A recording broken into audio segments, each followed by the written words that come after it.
Ladies and gentlemen, good morning. Welcome to Pitlochry Festival Theatre. It's a great pleasure to see you all here with us today for the public launch of Vision 2021. This is a process that's taken 5 or 6 years to develop through discussions between the Board of Trustees of the theatre, the senior management team, and of course with our various stakeholders. We've been assessing the potential futures for this unique organisation, which already has a 63-year history behind it, and we wanted to look at ways in which we could ensure, both for ourselves and also for the immediate area, we could guarantee a prosperous and ambitious and a successful future for the organisation for the next 63 years. The process that we're going to talk with you about today isn't by any means the end of this development process. It's really the start of the next step. What we will be sharing are some of the ideas, some of the possibilities, some of the options that have emerged as a result of those discussions, informed by a feasibility study that was commissioned by Creative Scotland, Scottish Enterprise and Perth and Kinross Council, the outcomes of which we have fed back into our own internal discussions, and which have begun to suggest to us an outline of how the organisation might grow and might develop in the years ahead.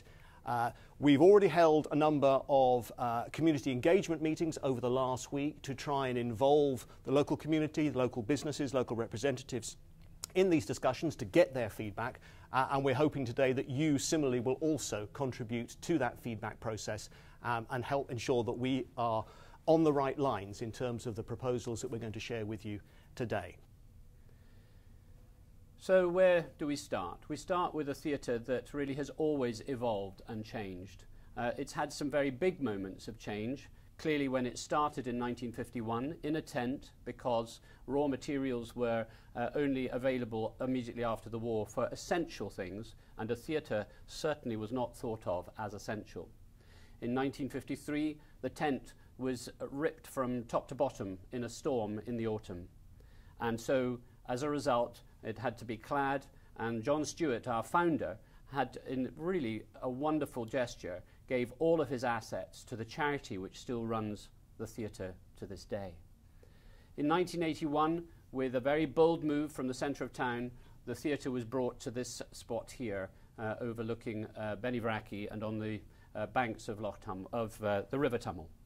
And then we hope that through the building of extra elements that we've seen with the room we're in today and with the staff block and a more recent acquisition of both the Explorer's Garden and of our production and rehearsal building up near Fernab Castle, we want to evolve again so that by 2021 we have something rather special to share with you all.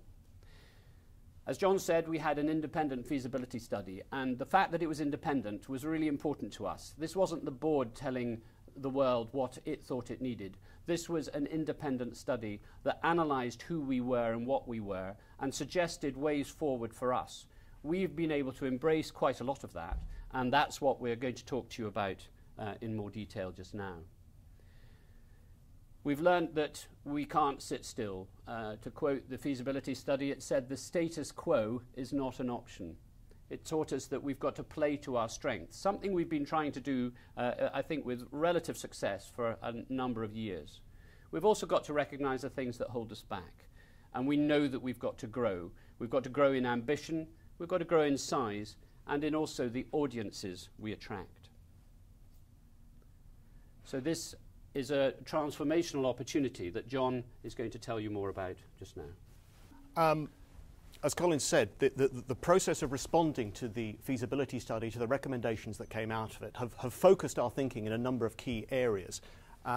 We see this as the possibility to enhance the existing success story of PFT, to look at how cultural tourism works in a rural area like this and make it a major factor at the very heart of the Scottish economy. We want to look at the cultural fabric of the area in which we sit, Perth and Kinross, and see how we can contribute further to that mix. And of course, for any organisation who has been through the recent difficult times and knowing that we live now in an era of constantly declining public resource, how we can build future economic resilience into the future PFT. The vision that we've evolved through discussions with the stakeholders, through the consultants during the feasibility study between the board and the senior management team, have identified 5 areas that we wish to prioritise within our vision. It's a big ambition, but we want to create a centre of theatrical excellence in Perthshire, a national centre focused on the performing arts. We want to deliver this through an improved and enlarged major producing theatre, which is also, given the cultural tourism context, a visitor attraction, but one which is connected in the best possible way to a whole variety of other theatres, producers and venues across Scotland and beyond. We want to take PFT out into the world, and we were going to do that by becoming a player in the touring market. We believe that we have a responsibility to share the work that we create here, high quality as it is, much more widely, and also look at how we can bring the best of work in from elsewhere to this particular location. We want to take our existing very high quality production facilities and ramp them up even further so that we build a production services hub, which is offering those skills, those facilities, that expertise much more widely across Scotland, and will be of therefore benefit to all of those involved in the creative industries within Scotland. And as a part of that development, we want to build and create a new training centre here at Pitlochry, one which will use our existing commitment to the highest possible artistic standards to upskill and equip young people with skills in technical theatre and related disciplines that will bridge the skills gap that is looming within Scotland's creative industries and improve the creative capacity of the Scottish economy overall. We've identified 3 phases for this vision, for this process of change. The first phase is focused on the existing capital facilities and on a period of growth over 5 years. The ambitions here are to consolidate our existing financial position, and we will do that by increasing our annual theatre audience to over 100,000 by 2018. That would be something in the region of a 20% uplift from last year's attendances.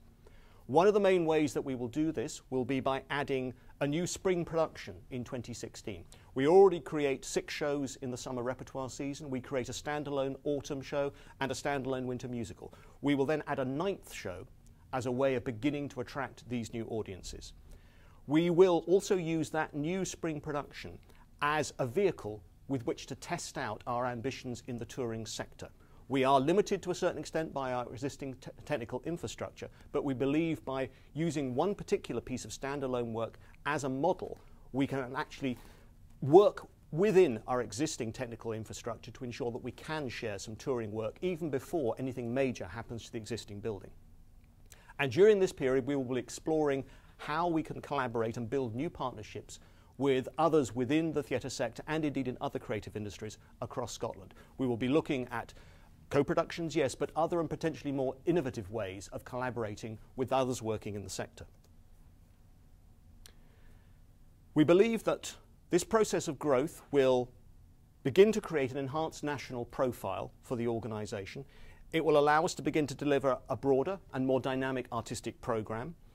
Our economic contribution to the Scottish economy and indeed to the local Perthshire economy we believe will ramp up during that period of growth. Currently, the consultants estimate that we generate between 13 and 20 million pounds a year to the Scottish economy, a figure that seems quite extraordinary when compared with the contributions that other similarly sized organisations make, but it says something very particular about this organisation, the audiences it supports, and the contribution that it makes.